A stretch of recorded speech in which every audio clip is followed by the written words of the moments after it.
C'est un livre qui sort demain et qui va faire parler probablement. Les intouchables d'État, ce sont les 600 très hauts fonctionnaires qui se partagent les postes de pouvoir, l'élite de la République normalement, mais qui gèrent surtout leurs intérêts. En tout cas, c'est ce que vous écrivez, Vincent Jauvert. Bonsoir, merci d'être avec nous sur ce plateau. Vous êtes auteur de ce livre, journaliste à l'Obs.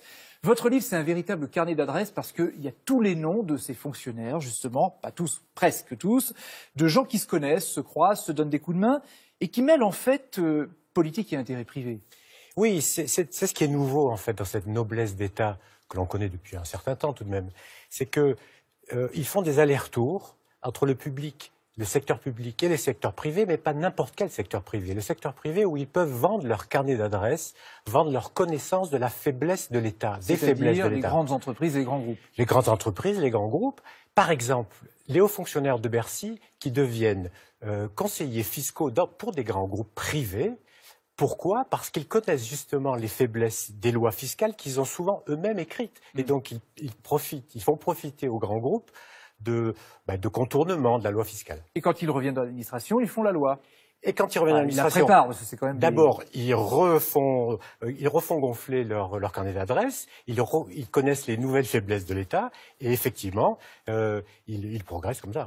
Et alors, ce que vous dites, parce que c'est le sous-titre de votre livre, Bienvenue en Macronie, parce que vous dites que actuellement, on est vraiment dans ce système-là. Ah oui, on est vraiment dans ce système-là. Prenez les deux chefs d'État, enfin les deux responsables de l'État, ils ont tous les deux fait des allers-retours. Le plus emblématique n'est pas Emmanuel Macron à mon sens, c'est Édouard Philippe, qui, on l'oublie souvent, est un conseiller d'État, énarque. Donc il a fait la loi, ou plutôt il a fait la jurisprudence, puis il est devenu avocat d'affaires. Il n'en parle pas beaucoup, mais il est devenu avocat d'affaires.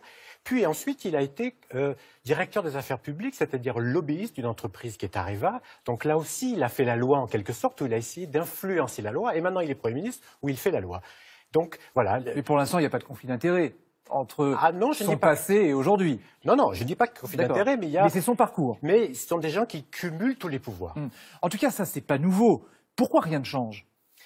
Alors, rien ne change, mais aujourd'hui, ça va changer. Parce que les gens n'en peuvent plus, les Français n'en peuvent plus, c'est comme ça. S'il y a quelques années, on vous avait dit il faut rendre public les salaires des ministres, les salaires des députés, vous m'auriez dit oh, vous êtes populiste. Aujourd'hui, ça paraît totalement évident. Eh bien, on en est là pour la haute fonction publique. Il est temps de la moraliser et de la rendre transparente. Sauf que demander les revenus d'un député, d'un ministre, c'est facile parce qu'on les connaît. Mais les hauts fonctionnaires, on ne les connaît pas. Donc ils se cachent derrière aussi cet anonymat. Oui, mais ce n'était pas le cas avant non plus pour les ministres. Aujourd'hui, ils se cachent. Je révèle les 600 plus hauts salaires.